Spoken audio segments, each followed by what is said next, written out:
Already in 2013, you predicted medical conferences would die. What made you think that?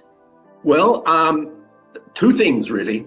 I think by about 2013, it was becoming clear to many in the industry that the majority of doctors were going to be digital natives very soon.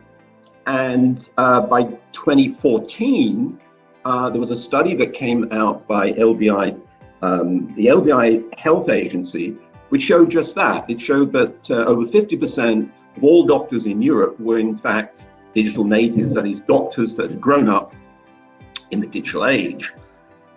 So that was an indicator that there were going to be changes. Changes in the preferences of what doctors really want regarding digital technologies. But then came in the same year, 2014, for me, an invitation to attend the European Society of Cardiology's annual conference. That was in Barcelona. And I was asked to do some Twitter reporter training, essentially to go and talk to doctors, people in the society, about how they could use Twitter to report on their conferences. And it was a very interesting opportunity for me, and I was there for about 3 or 4 days. And whilst I was there, I talked to many doctors, many younger doctors too, and people in the executive committee about digital technologies, not just Twitter. And one of the things that came out, surprised me somewhat retrospectively, was that the executives in the committee said, we're having problems with younger doctors because they're becoming less loyal. And I said, well, what does that mean exactly? They said, one of the big complaints was they don't understand why we have an annual conference where only then are really discoveries, things that are new in cardiology, talked about. Why do we have to wait for a year?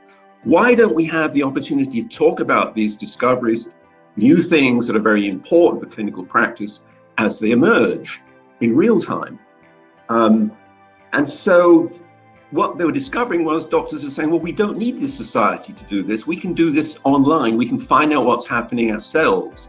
And so they were very concerned about younger members leaving the society. And this made me think about, well, are the formats of conferences appropriate? Why aren't societies using digital more frequently?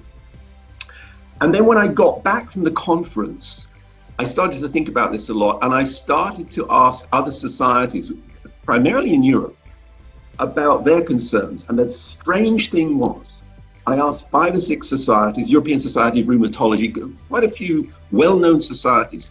They all said the same thing. And strangely enough, they all used the same word, disloyalty. And really from that day, it was like 2014, I thought this was a topic that I need to pursue. And I knew how important it was for the pharma industry particularly, because as you know, the pharma industry invests a great deal in these big annual conferences staged by medical societies. And that is something I pursued to this day, and I've never regretted it.